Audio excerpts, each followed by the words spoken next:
Good morning, good morning. Thank you. I appreciate it. Welcome to the 2017 South by Southwest Education Conference and Festival. I'm Ron Reed, the exec producer and director of the event, and on behalf of South by Southwest, and especially on behalf of a very hardworking and talented South by Southwest EDU team, thank you so very, very much for being here. We really appreciate it. At South by Southwest EDU, it's been our pleasure these past 7 years to host the community's conversation about teaching and learning. It's a privilege we don't take lightly, nor do we do it alone. Those of you who know me know I'm a pretty thankful person. I've already thanked you, for instance, for being here this morning, but if you'll indulge me, there are perhaps a few more thank yous I'd love to extend. First off, as you know, South by EDU crowdsources our program. We do so via the Panel Picker platform, which we release every summer in June and July. This season, you propose more than 1,300 sessions and workshops for us to consider. Thank you, thank you. I appreciate that. So again, my first task is to thank you guys. We appreciate your fueling and powering the event. I also want to thank the South by EDU advisory boards who review and evaluate all that goodness that you share with us and really help inform the final program. Our appreciation for their time and attention and energy just can't be overstated. Our deep thanks as well go to the organizations that support this community by underwriting networking events, partner programming, lounges, parties, and more. Through their gracious support, we hope to offer more than a meeting, but a learning experience that is both wide and deep and frankly second to none. And finally, I'd like to thank the more than 1,000 speakers that are on the program this year. All have contributed their time and attention in support of the broader community, that they give their time freely and invest themselves so deeply to share with us all. That's what we think makes South by Southwest EDU so special, so we simply couldn't do it without their tremendous contributions. So please then join me in giving a round of applause to the speakers and advisory board members, our many sponsors, and each of you for being part of the South by EDU community of ed innovators. We really appreciate it.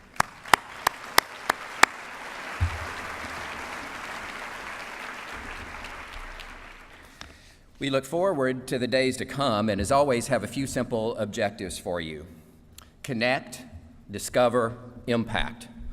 We encourage you to learn a lot, to expand your personal network, and to have a ton of fun while you're doing it. Yes!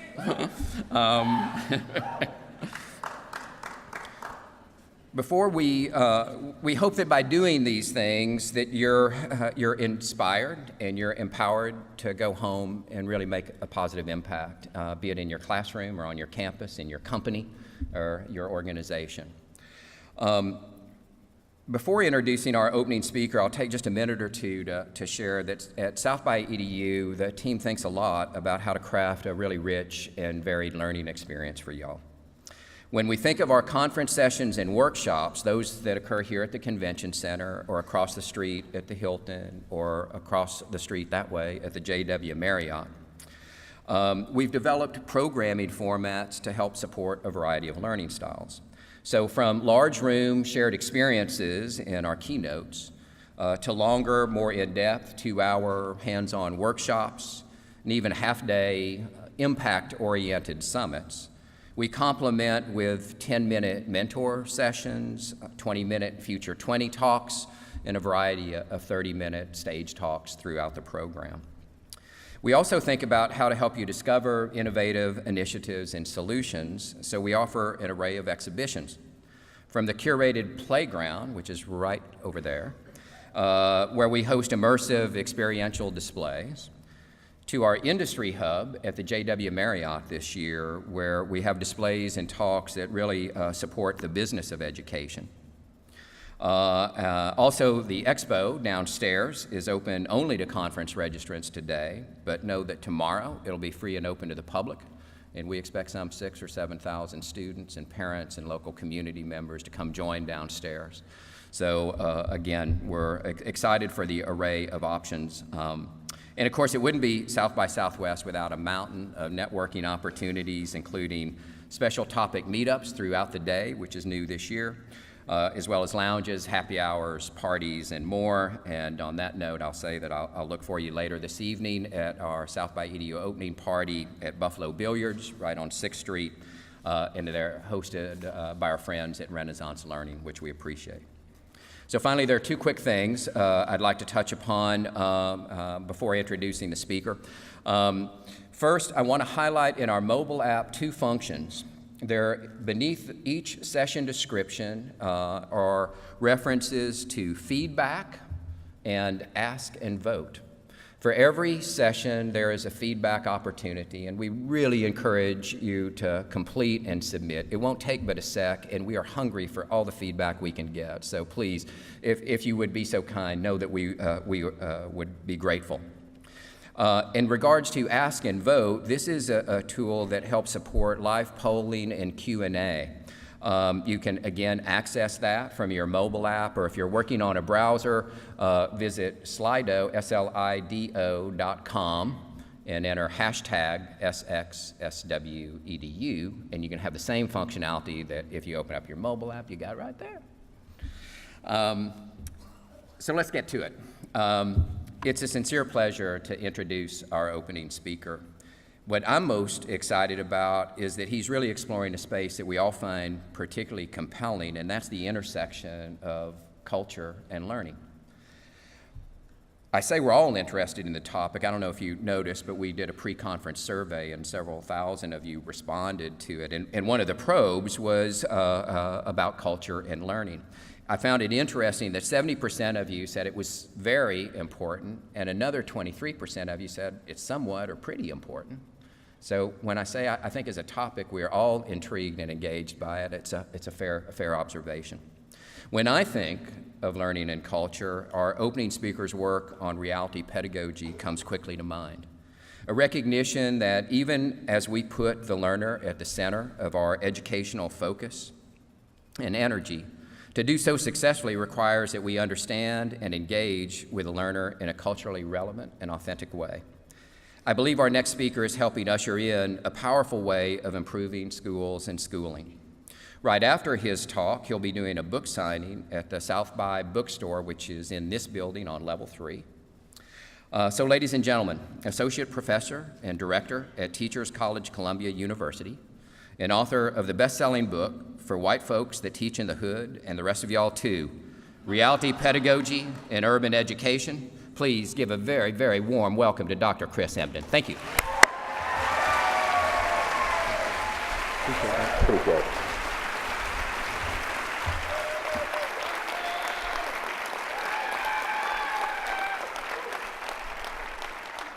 Good morning, everybody. Good morning. Y'all energy is not lit enough. I'll explain what that means later. Good morning, everybody. So, you guys should know that we have the responsibility of really sort of like determining what kind of energy the rest of this conference is going to have. And so we have to ensure that we bring a certain type of fervor and passion and power to what we bring forth for the rest of this time here. So I'll try that one more time. Invoke my Pentecostal pedagogy and black preacher and say one more time, good morning, everybody. Now that's what I'm talking about. All right, so I don't have much time. I got a lot of things to share. But I want to begin with a sort of precursor to my talk that is important for us to sort of like carve out and hash out. And we always have to hash these things out whenever we're having a conversation with folks who are invested in education from different perspectives. To me, being at South by Southwest EDU 5 years ago and then being here today really like speaks a lot to the fact that the general public is so much more engaged in discourse around education than ever before. It is rare that an organization that has intentions or has sort of an origin that's much separated from education has carved out this space and then grown so exponentially. And whenever that happens, you have to understand that you're bringing folks into the fold and into the field that may not necessarily align to the core tenets of those who've been doing this education work for real.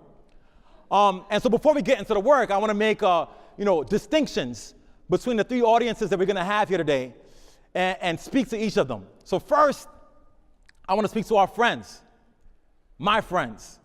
And my friends are those folks who understand the idea that education is essentially the civil rights issue of our time, that we cannot have conversations about education without talking about equity and diversity, that we can't really call ourselves educators without understanding that our work is not just about teaching, but it's about understanding the social, emotional dynamics of teaching and learning, the culture of young people, psychology, sociology, all melded together in this perfect gumbo that happens when you get into the classroom.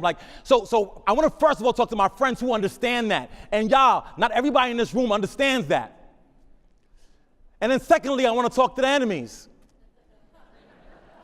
And we got to be clear that we have some folks in the building who are enemies.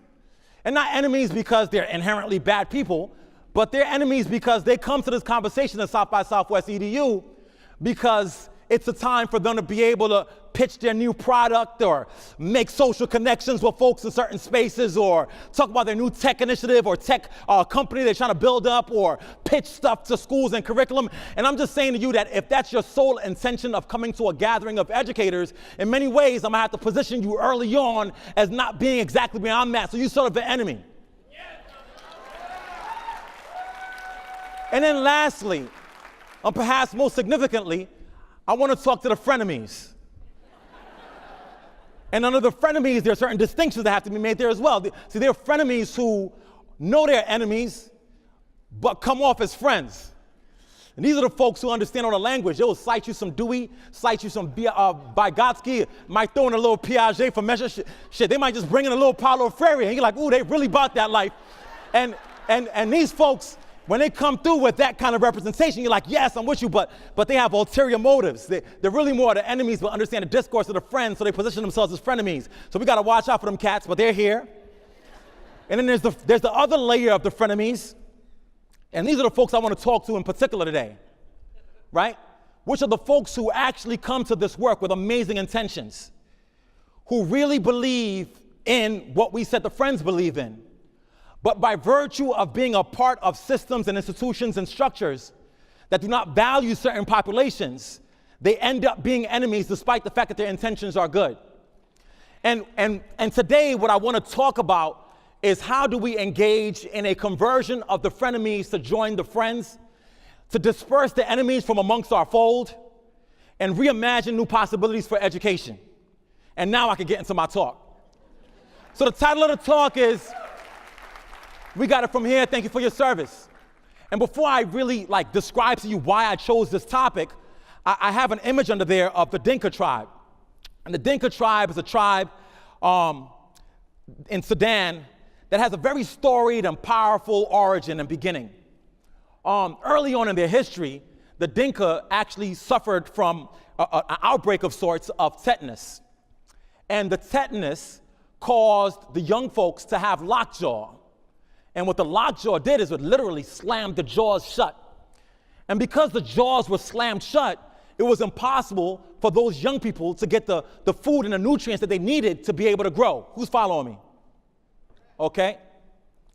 And so the tribe had food available, but they couldn't feed their children. So they said, we've got to do something about this. So the only thing they could think about to do something about this, so they said, you know what we're going to do? We're going to have to literally extract out, pull out the teeth of the young people once their teeth are formed.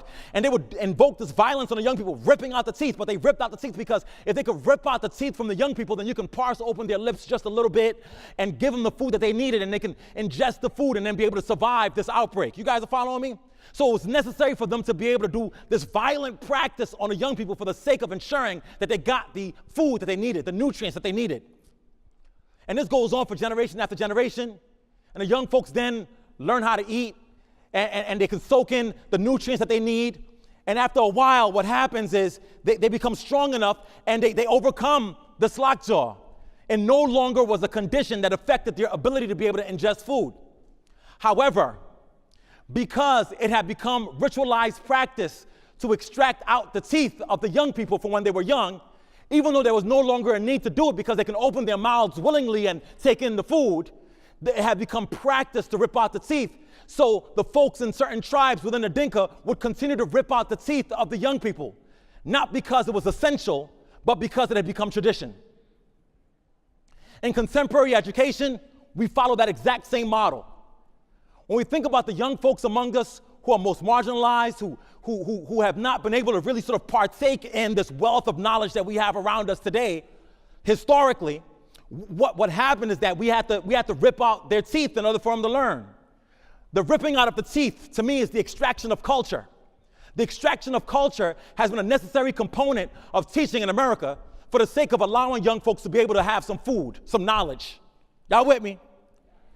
And so this goes on for quite a while, and the teeth are getting ripped out, and the equivalent of the teeth getting ripped out, you know Brown versus Board of Ed, the forced moving of a young girl into an all-white school. Why do you think the parents sent the kid to that school knowing she's gonna get spit on and cursed at? Because they knew that that child needed the food of the education she could receive in the other school.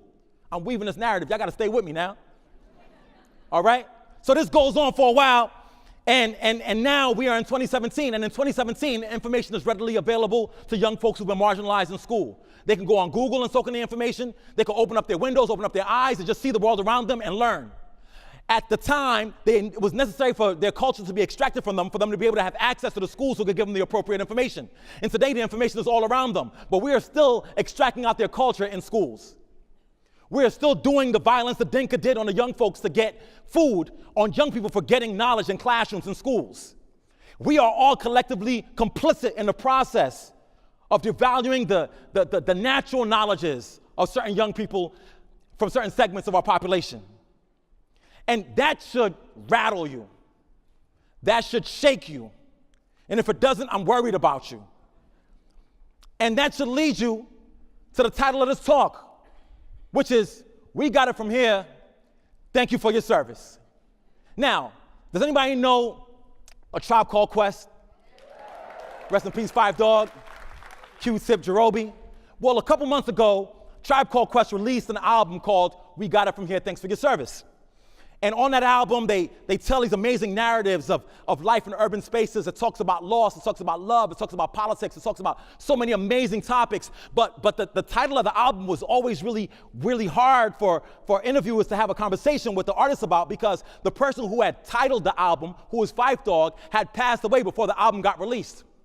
So folks would interview Q-Tip and say, well, why did you guys name the album We Got It From Here, Thanks for Your Service? And he'd say, well, I don't know. Fife made it up. Right? And as I listened to the album, and I let that album sort of pour over me, and as I listened to the themes in the album, and I thought about Five Dog and his life and his history, it started to make sense. I started sort of invoking the spirit of Five Dog to say, why would he want to name this, We've Got It From Here, Thanks for Your Service? And the reason why he named it that is because there has to be a certain frustration before you get to the point where you say, no, we got it from here, thanks for your service. See, that line, like, nah, we got it, thanks for your service, is essentially saying to some people, you're fired.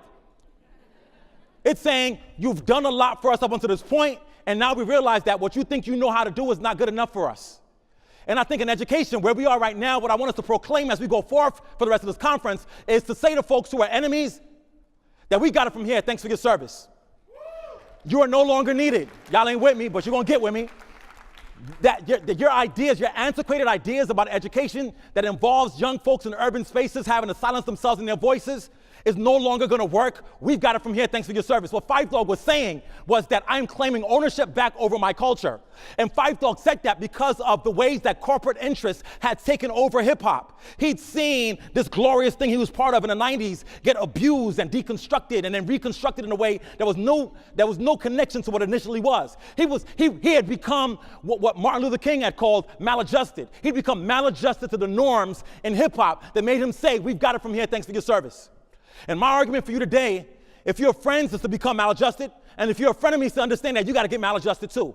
The nature and structure of contemporary education has forced folks to be so adjusted to norms that do violence on young people that we got to move somewhere else. If I go to a young person who's in a hip-hop cipher, who's rapping and showcasing energy and talking with sort of mutual entrainment with their peers and using metaphor and analogy and making cultural references in their rap, and they're absolutely brilliant when I see them on the street corner, and I see them in a classroom and they're falling asleep and can't wait to get out of there, something's wrong with the schooling system. And sometimes we got to say to those folks, we're done with you. We got it from here. Thanks for your service. See, when folks get maladjusted, let me describe what that means. A maladjustment is a process where you just caught it? You just getting it? A maladjustment is a process where you go into a place and you start asking questions about why am I doing what I am doing if I know it doesn't make sense? Why are we sitting in the keynote at South by Southwest and I'm here bringing y'all this truth and folks are still policing their reactions because they're looking at somebody next to them and saying, well, I don't know if I should clap now or yell now. Am I in church or at a conference? Look, let me tell you, you have both for the record, but let me tell you something. That what's going on there, that process where you're feeling uncomfortable about my approach to describing this information to you and you're looking around not knowing what to do, what that is your body being maladjusted. And the question is this, you have to get to the point where you get maladjusted to the norms of social spaces where we talk about education to the point where you're so frustrated, you're saying to the folks who are in charge, I'm over it. For you, we've got it from here, thanks for your service. And this is why I titled my book For White Folks Who Teach in the Hood and the rest of y'all too. It's saying, and let's be fair and be honest and be frank, you got white folks in urban spaces. And I'm an urban dude, so I'm gonna talk urban if you invite me. Right? But there are white folks in urban spaces who are not evil people, but by virtue of not understanding the beauty and the complexity of urban spaces, end up doing violence on young people because they think they're doing good work, but they're extracting out the culture of those young people. Right? We got folks who are in charge of the field of education who say that they're good people. We got devious DeVos and her dangerous demagoguery in charge of education right now. But listen to me, what's important is this, she a friend of me. Because her construction of her identity around education is that she's a good person who's doing what is right to do for those young folks who are downtrodden. You understand that? That's a person who has friend ideology but enemy execution. And when you got frenemies, you got to be able to tell them, I am maladjusted to the fact that you are constructing the discourse around what we're doing, and I'm so maladjusted that you're fired. We got it from here. Thanks for your service. Right? And the implications of not being bold enough to say I am going to be maladjusted to the structure of this space is that you're invoking trauma on a young person. Let's go back to the Dinka for a minute. Could you imagine a young person who has the ability to open their mouth and partake in the food that's before them, who is now forced to be part of a ceremony to extract out their teeth? Could you imagine the terror in that? Could you imagine the trauma in that? The trauma in being forced to go through something just because other folks say it's necessary when you know it isn't. That terror is contemporarily trauma. You understand me? And trauma is living in the full bodies of the young folks who are most marginalized in schools today. Whether it's urban schools or rural schools, folks who've been pushed to the margins are undergoing severe trauma. Right now, we got PTSDs going on everywhere, undiagnosed and need to be treated. And they're a function of folks being adjusted when they need to be maladjusted. A President Trump stress disorder is a real phenomenon. There are folks in urban spaces.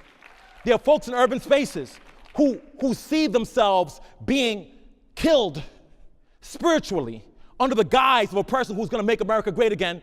And their notion of America being great again is circling back to a history of education where they never have a voice. Y'all with me? We're talking about the fact that, let me just get real. We're talking about the fact that even as educators, the educators that we cite the most around how to improve education, their work was born out of an era where black and brown folks did not have a voice. So when you celebrating Dr. Seuss a couple days ago, you ain't understanding that Dr. Seuss was a person who perceived young folks of color and people of color generally as being not real, not authentic. But we celebrate their voices because those are the folks whose traditions we've inherited. Y'all with me? Wait, even an amazing pedagogue like a John Dewey is born out of an era where, even though he wants to talk about entering the child's mind, is born out of an era where particular children were not worth their mind entering into. So we're inheriting a trauma that's been deposited into the bones of the institutions that young folks are feeling. And if you can't name that trauma and be maladjusted to it, we ain't going nowhere. A poor teaching in schools disorder. Y'all know that one too, huh? Young folks in urban spaces who know how to engage with each other, who might play the dozens with each other. Anybody know what a dozens is? Snapping on somebody. You go into a school, you have a conversation with your friend, and you snapping on them, but you know it's all love, and all of a sudden everybody thinks it's bullying, and then they suspend you.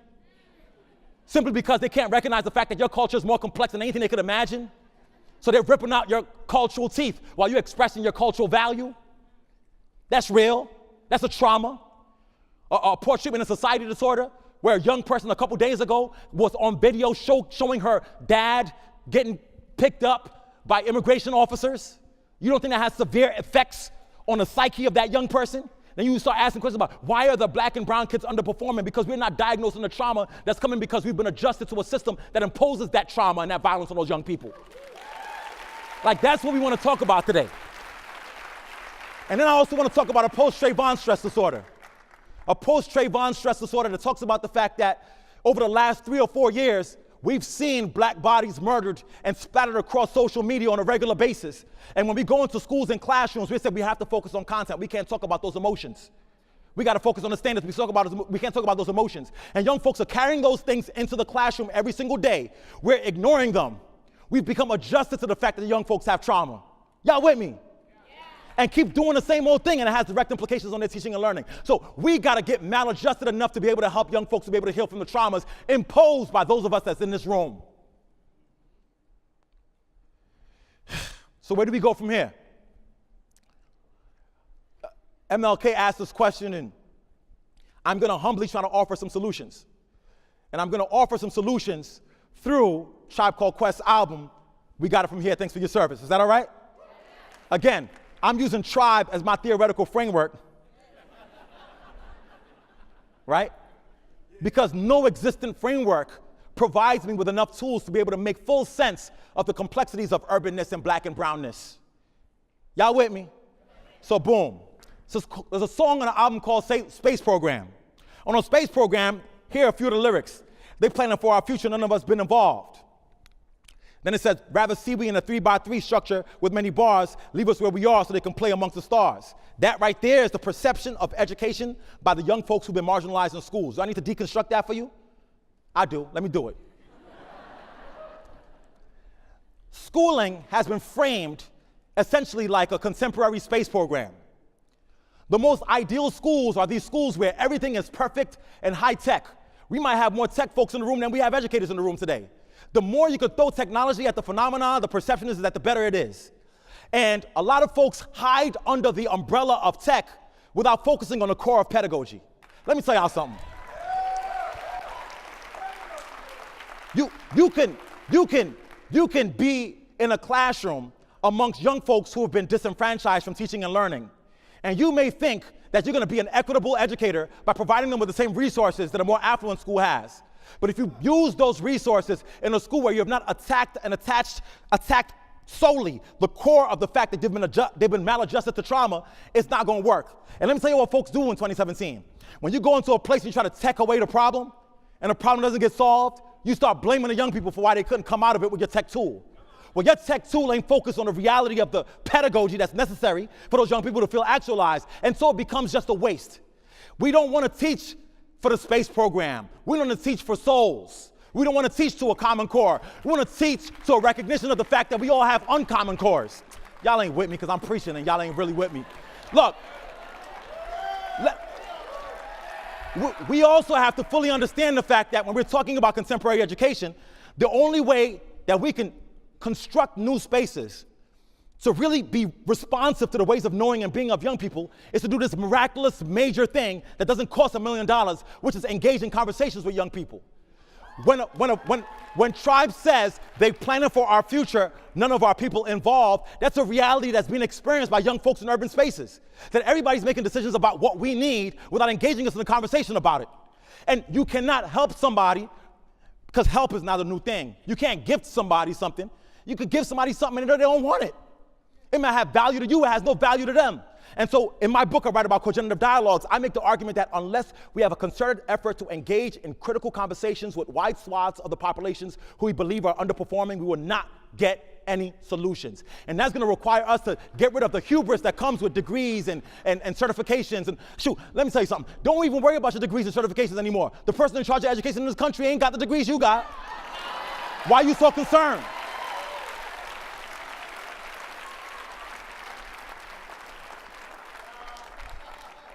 The second part about it in that quote is that leave us where we are so they can play amongst the stars. A perception amongst young people that the whole world is setting up for a different economy while they're being left in the places that they're in.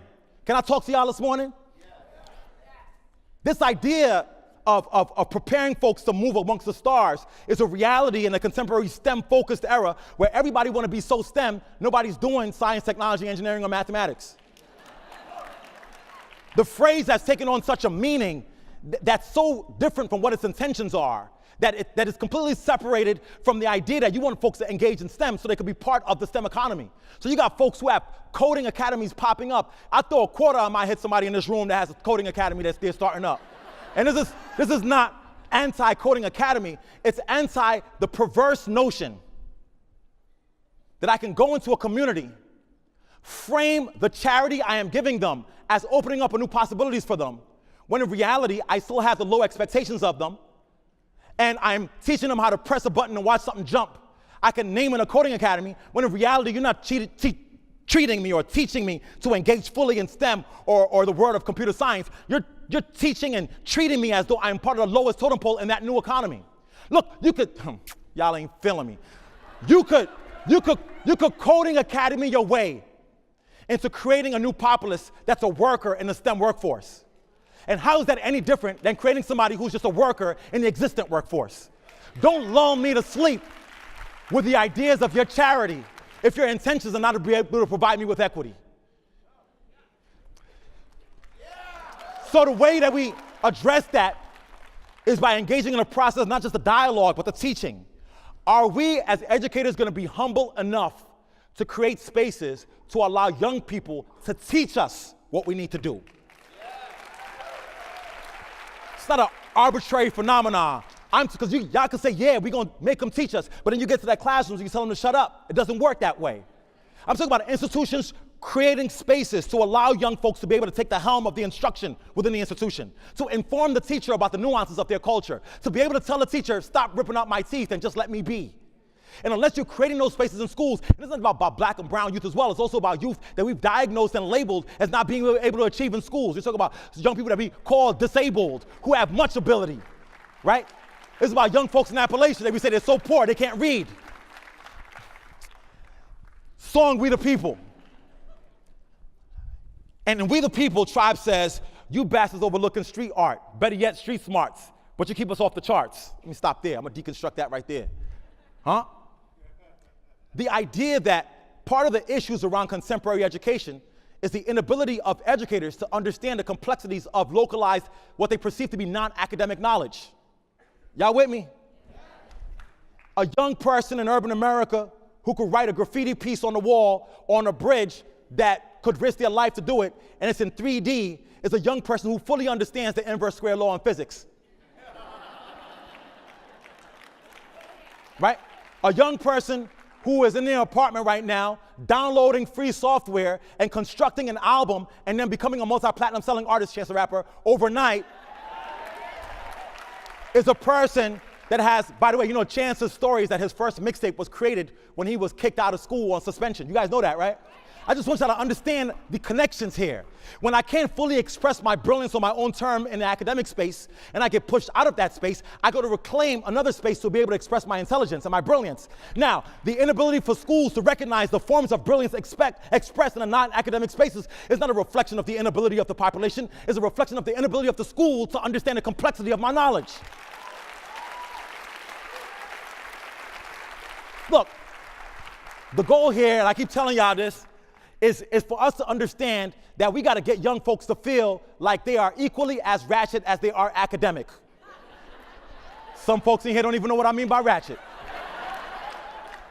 The understanding that, just a little hood dictionary, to be ratchet is to be, you know, in an urban space and fully exemplify all that folks think are the most negative aspects of urban culture, right? So I've been called ratchet a bunch of times, right?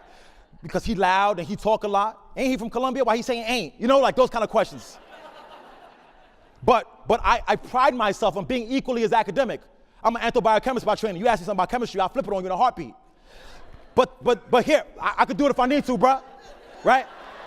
You know what I mean? I could tell you, I'm a physicist, lyricist, spitting this ridiculousness to witness the ignorance I dismiss. If Newton's laws of motion, y'all ain't even ready. But here's the point. Here's the point.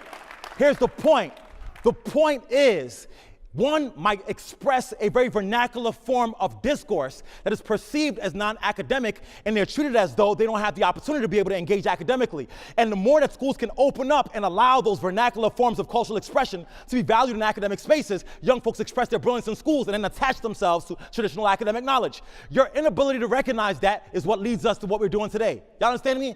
So the goal of school is to construct and celebrate academic identities. I just hit y'all with a jewel, you ain't even know it. Right? So next, it says, so motherfuck your numbers and your statisticians. Fuck y'all know about true competition.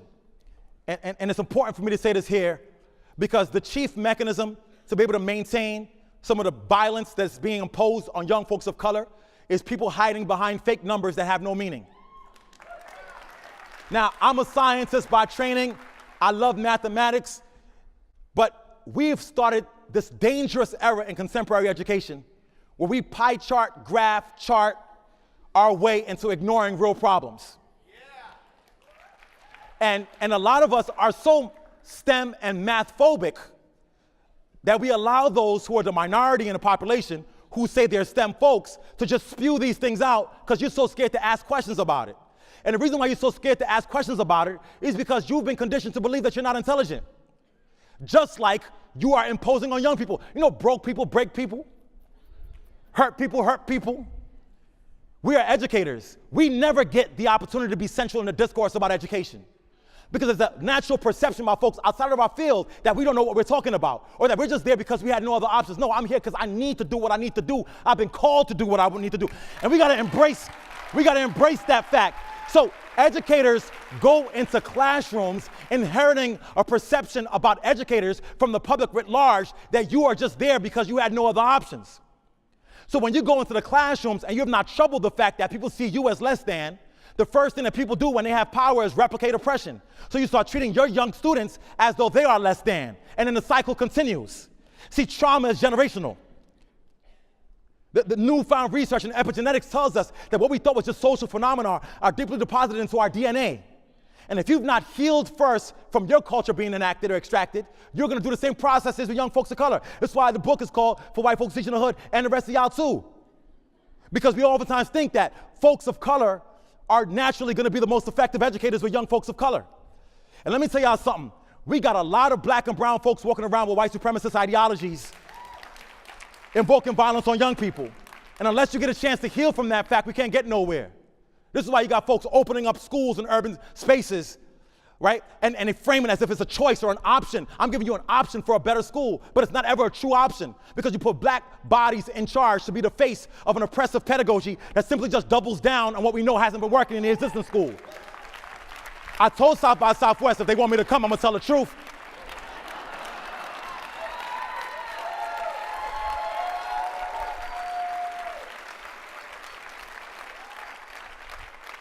It's a track called Killing Season. And on Killing Season, Talib Kweli says, it's war and we fighting for inches and millimeters. They try to stall the progress by killing off all the leaders. And the last line says, if we don't give the martyrs no more, they can't defeat us. And the goal here is this idea of cosmopolitanism. In education, we've been so enamored by the one charismatic leader that will guide us all towards the promised land, how to improve education. And once that happens, folks get easily swayed to do the work of the people initially and then stop doing so. But the thing is, we gotta understand that if you identify this person who's gonna be the hero and the leader, they'll get martyred and then everybody else loses.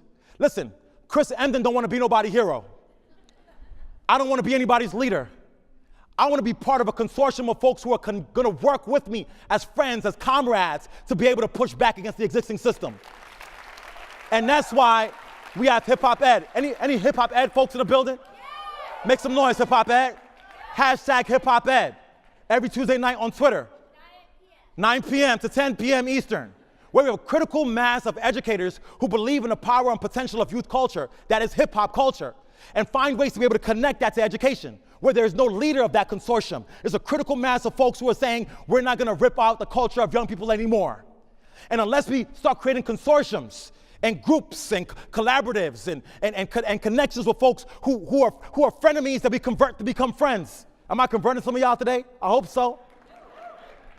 If we can't do that conversion work to make folks be able to get the stuff done, they're going to keep killing the leaders and make them martyrs. And then we'll all collectively lose. Move on. Ego.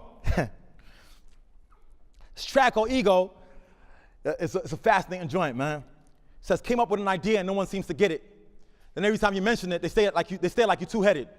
But one day in your cubicle, your idea really comes to view. Your boss is waking by. He says it's two and he takes it from you. Y'all read that? This is fire.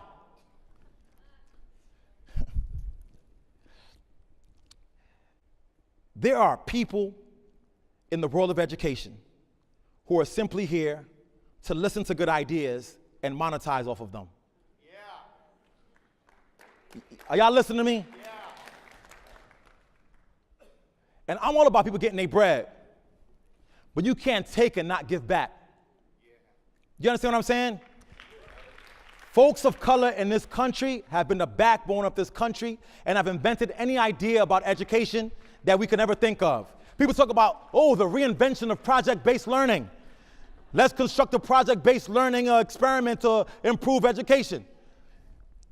Post Brown versus Board of Ed, when we had separate but equal schools that were truly unequal, and you had a young family who was sitting in a school down the hill that was performing well, mind you, who was there with their children in this school that didn't have enough resources. And we're looking up at the schools up the hill and saying, I want to be able to get my child into that school because I really care about education, and force their kids into that school.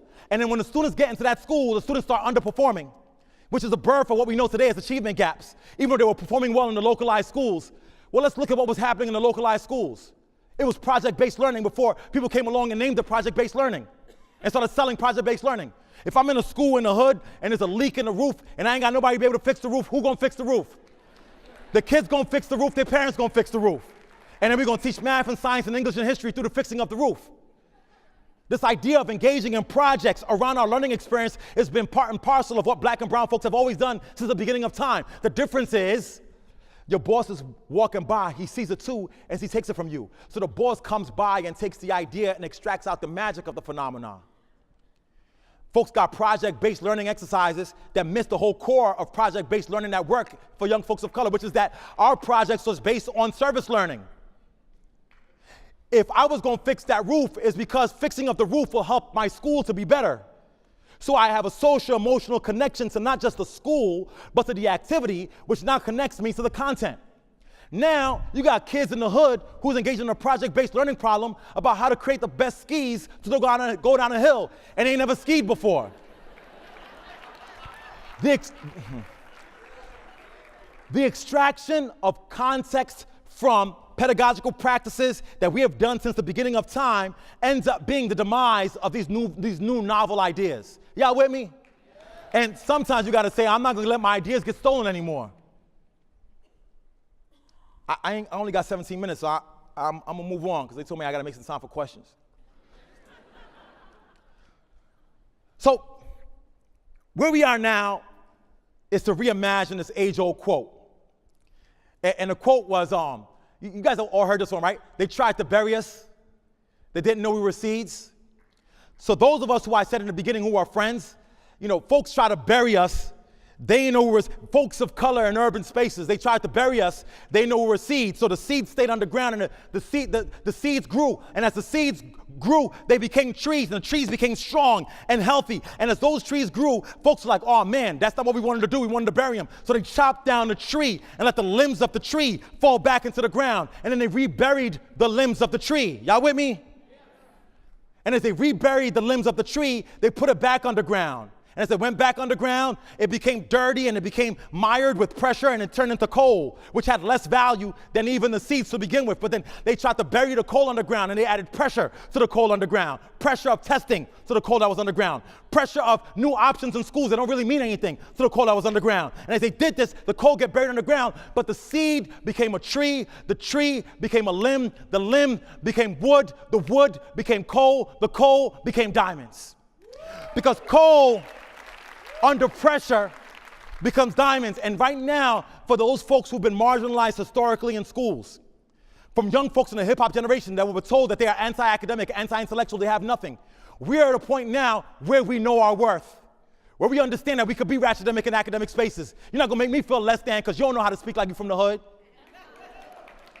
And where we are now is understanding that we know we are diamonds. So we got it from here. Thanks for your service. Those who are going into our communities to abuse us and take out and mine our genius and tell it back to us, we got it from here. Thanks for your service. For those folks who construct and create new standards that have no true meaning because they don't connect to the culture of young people, we got it from here. Thanks for your service. For folks who create these pop-up schools that only does violence on young people and fudge numbers so they can continue their existence, while they demonize the public schools who they can invest in to do the work for young people. We got it from here. Thanks for your service. For the frenemies amongst us who have more investment in making a 2-year commitment to our urban schools so they could go on and further their career, because we're only a rest stop on a path towards your true life. We got it from here. Thanks for your service.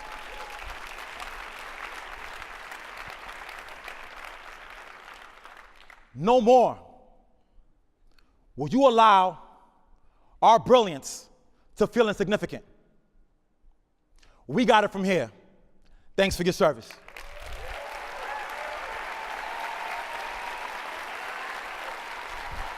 Thank you.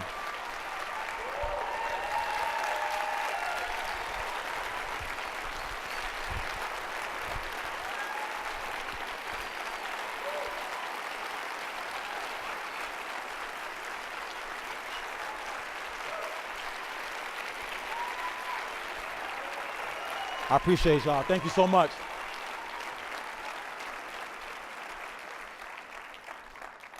So I promised I was gonna leave 15 minutes for questions. I left 13 minutes and 26 seconds. So there's a mechanism now that you guys can use the South by Southwest app, I believe, to ask some questions, and I think they're gonna raise up here, and I'm gonna answer a couple of them. This is so fancy. You guys should see this. Oh, you see it? You do. So the question was, where do you suggest we can find the right people who don't extract culture from our kids? And this is fascinating to me that this question rose up. Well, you find those folks who don't extract culture within the community. I recently did a essay for PBS called "Why Are There So Few Black Male Teachers?" And I was so shocked that folks are so concerned about why there are not that many black male teachers and nobody goes into the communities where black males are to train them to be teachers. It's like, yo. So how do you find folks that can teach and be educators? You invest in the community and train folks to value teaching. You invest in the community and don't create a narrative that says, when you make your way out the hood, what are you going to do? Because that's a narrative across the spectrum. You go to a basketball player. I signed my first contract. The first thing I want to do is make my way out the hood. You go to an educator who gets a good degree. I just want to make sure I move my family out the projects and make my way out the hood. Well, if everybody's making their way out the hood, who's going back to the hood to make it better? Who's going out there to improve it? Who's investing in the community? So if you want to know who is going to go back and affect things, it's going to be folks understanding that you have to marry yourself back to the community that you've been taught to demonize and reinvesting in them. And that's the path forward. Somebody asked, I don't like responding to anonymous questions, you know what I mean? But I'm going to do it anyway. Chris, how do we reach the enemies and frenemies? I think sometimes you got to do two things. One, that's what I tried to do today. I just try to convert folks. When I talk about this idea of Pentecostal pedagogy, it's a real thing. There's a chapter on it in the book. Sometimes you got to be able to strike at the heart and the soul and the spirit of folks. Some folks are doing work that they know is not right to do, but in the interest of money and the interest of survival will follow suit. And sometimes you got to remind people of why it is they got into this work to begin with. And it's okay for us to be able to tell those true stories about our core identities that got us to this work. Then also, you got to also at some point shame people. Y'all understand what I mean by that? Look, if folks who do good work are silent, then folks who don't do good work will just feel free like they can do whatever they want. If folks who do good work are saying, this is what I'm doing, this is how it's working, and I'm going to champion that, and I'm not going to be quiet about it, I'm going to be loud about it, I'm going to be unapologetic about it because it's all about the kids first. When you do that work and you bring that passion to it, folks who are not really about that life get ashamed. You ever hear somebody say, tell the truth and let the devil be ashamed? Sometimes you got to tell the truth and let folks be scared. And so sometimes that honesty about our work is the easiest way forward. Friend of me here used to work at No Excuses School. When parents tell me they love the school because it's hard and preps their kid for college, what do I say? Listen, this is the hard one. And this is the part that's the most heartbreaking for me, is that folks will demonize an existing school that has problems, construct an alternative that has more problems, and make it look real good. And folks are so thirsty for growth that if they see a uniform and a clean building, they're running towards it. And sometimes it's important for us to be able to have critical conversations with parents about the fact that they've been programmed to believe that something other than who they are is valuable. When I say trauma, y'all don't understand what I mean by trauma. Do you know there are young folks who send their kids to a school every day and are scared to go into that school because of the trauma they experienced within that school? So sometimes if you want to get parents to become, you got to have a critical meeting with parents to talk about who hurt you. When did you get disconnected from school? What made you think this was the only alternative? What makes you think that going to a school that's preparing your child for a job that only existed in 1950 is the best alternative for that child? The parents are reacting the way they do because they have no idea of what real options are. So when somebody says you have a choice, they're so excited because I've never been given a choice. You're giving me a choice, and they don't know they're going from the frying pan into the fire. So we have to have critical conversations with them about the reality of these experiences. You understand what I'm saying? So the path towards getting parents to understand the truth is showing them what the real world look like. Say, hey, parent, you want your child to be a part of the new economy? Well, I went to the Google offices the other day. Yeah, they rocking shorts. They listening to music. They walking around freely. And they are transforming and changing the landscape of technology. But you want to send your kid to a school that makes them be so buttoned up and makes them just sit in their role attentively? Well, guess what you're doing? You're not preparing them to go on to be successful in the real world because they have no idea what the real world is. We got to stand in the gap. We got to stand in the gap and introduce them to what the real world is and what it looks like. People ask me all the time, Chris, why is it that you so ratchetdemic? I get asked that all the time. And I say to folks, it's not because I could not adopt the knowledge and the language and the discourse of power. I got enough degrees that taught me how to do that. I could stand behind a podium the whole entire time, put my hands in my pocket, and give you a bunch of citations. That's easy. The hard part is being yourself. And there's some of us in this room right now who have learned not to be ourselves. Can I talk to y'all for a minute? There are people in this room right now who understand the language and the discourse of young folks. They listen to hip-hop music and blast it every single time that they're walking around to the school and then shut it off a block away from the building because they want folks to think that they ratchet. Right? There are folks who are policing their own self-expressions on a regular basis. And the thing is this, there's such psychological damage that you're doing on yourself by not being yourself. So you're doing damage to you, number one. But then when you go to the school and you're modeling that to young people, you're transferring that violence on them. It is possible, extremely possible, to listen to hip-hop music and have a PhD. Tell young people that. It's completely possible to be able to speak loud and have voice intonations that may not be appropriate in certain academic spaces, and to be able to be the person who's the smartest person in the room. The minute that we start teaching young people that you have to choose to either not be yourself or be something other than you is when we get to our collective demise. And right now, we got it from here. Thanks for your service. We could be us. We okay with that. Someone asked, how can we begin the conversation in a primarily white teaching community so that those humble, valued spaces can be adopted? Look, when people ask me, my OG, Gloria Ladson Billings, anybody know who Gloria Ladson Billings is? That's my academic mama. I love her so much. And she oftentimes gets this question. They say, well, because she's now focused on hip-hop and hip-hop culture and hip-hop education work. See, it's so funny. A lot of y'all are really about that culturally relevant pedagogy life once it got adopted into what was going on in your graduate education program. But you're not really about culturally relevant pedagogy life, because culturally relevant pedagogy means that you're consistently responsive to the ever-shifting expressions of culture. So you understand it intellectually, but you don't understand it in practice. See, the OG who championed the phrase culturally relevant pedagogy understands that the culture of young people is hip-hop, so she got to go to hip-hop. Y'all like, well, I'm a culturally relevant pedagogue, but that hip-hop, it's problematic. You see what I'm saying? So the way you talk to folks in these spaces about how to engage in this work is to say, listen, if young folks in schools say, I don't want to learn Shakespeare, if Shakespeare is the conduit through which you introduce them to more literature, what do? Stop teaching Shakespeare? You teach it anyway. They say, I don't like hip hop, it's misogynistic and it's violent. You say, you know what? Hip hop has been the best vehicle for me to be able to teach about misogyny. Y'all ain't ready. That young folks who are expressing misogynistic behavior that is problematic, once I bring that hip hop text to the classroom, they're first of all shocked that I brought it in. Then I have to ask them the honest truth. This is what the music is saying. This is what you're ingesting on a regular basis. Do you fully agree with that text? And then they start saying, well, not really. Because some corporate entity decided that was going to be what they were going to sell back to the young folks. But if you give them the opportunity to be able to deconstruct that fully, they start realizing that's for them. Well, the same thing with white folks in predominantly white spaces. Introduce them to the complexity and the beauty of hip hop and hip hop culture. Introduce them to lyrics that might be more transformative. Utilize it as a tool to be able to engage them for. Look, the issue is this, you just can't be scared. Don't be scared. We can't get nowhere if you're scared. One of the chapters in my book, it says, is courage. Sometimes we guys get to the point where we have courage about what we know is right to do. You think it's appropriate and normal for me to come in here and give this talk to you this way, the way I gave it? Am I not going to feel some repercussions? You better believe I will. When I wrote for White Folks Teaching the Hood, and the rest of y'all too, I got email from folks telling me I was racist. I got this email from this lady once. It was 8 plus pages, not 18, 8 pages. I printed out the email. It was literally 8 pages.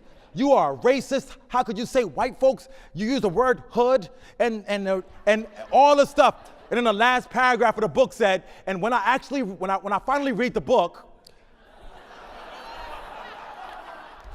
because you say white folks and folks say racist, and sometimes you got to have the courage for us to have these conversations openly. I'm like, yo, white folks, go home and look in the mirror. I ain't make that up. Are you white? Okay, there's some things you need to do to work in urban spaces. You see what I'm saying? And I think the openness in an era of hyper-political correctness about these issues, again, back to my topic, you get adjusted to it. People get adjusted to inequity. They get adjusted to violence. When we talk about domestic violence, one of the biggest issues around domestic violence is that the person who's the abusee starts making justifications for the abuse and then starts normalizing themselves to the abuse and they find reasons why they're being abused. They find fault in themselves for why they're being abused. And I don't at all want to minimize the trauma or the significance of talking about domestic violence, but the world of education, educators, teachers are in a deeply abusive relationship with the structures of traditional schools. We're getting beat up. We're being told now we can't do what we know is right to do, and we start making justifications for why that institution is right. At some point, you got to be like, no more. You got to say, look, we got it from here. Thanks for your service. Can we get back to this theme? I got 2 minutes, probably like 2 questions. And the way it's been going today, maybe just 1 question. What about private schools taking students out of their local public schools? Though a choice, do they understand what they are losing? I don't think folks know, and this is why I do this work, is to let folks understand that you are worthy and valuable as you are. And I'm going to teach you with high rigor, high expectations, but the path through which I get to rigor and expectations is not through divorcing who you are, but using what you are as the path to get there. And you know, I was at a talk probably about 3 months ago, and I had a conversation with a guy, and he said, man, I went to school, in the 50s, and I remember that I had a little, it was an all-white school, and we had this little black girl who was brought into our school. She was bussed in, and every single day, she would sit in the classroom, and she would literally urinate on herself. And then all the kids in the class would make fun of her because she was urinating on herself, and I would tell my mom about this, and my mom says, well, you just go talk to her. And it was, the trauma that comes, people don't understand the trauma of being the only one. And parents will send their kids there because they're in search of an opportunity. But if the opportunity first is mired through this idea of doing this trauma and this violence on you, then it's not worth the experience. Now, I'm not saying that I want to segregate schools. What I'm saying is that if we're going to move education forward, we can't have segregation pedagogies. Y'all ain't following me? If you go back to the analogy I gave you about the schools that were successful in black and brown spaces and the wanted to go to the other schools, you have to understand that we integrated the schools. We sent black kids to white schools, but we never integrated the curriculum. We never integrated the pedagogical approaches. We never integrated the community. And so you can physically integrate the schools, but without integrating the approaches, it still becomes a violent space. Now we're in 2017, the schools are more segregated than they've ever been.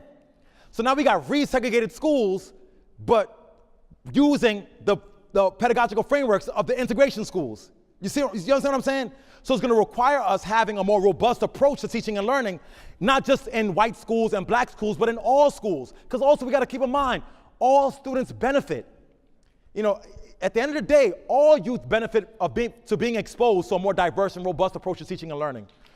All youth benefit from not having a singular assessment, right? All youth benefit from that complexity. Sometimes we associate complexity with chaos because we view it as chaotic because it's not like what we know. But it's not really chaos, it's just complexity, and you need to learn to appreciate the complexity.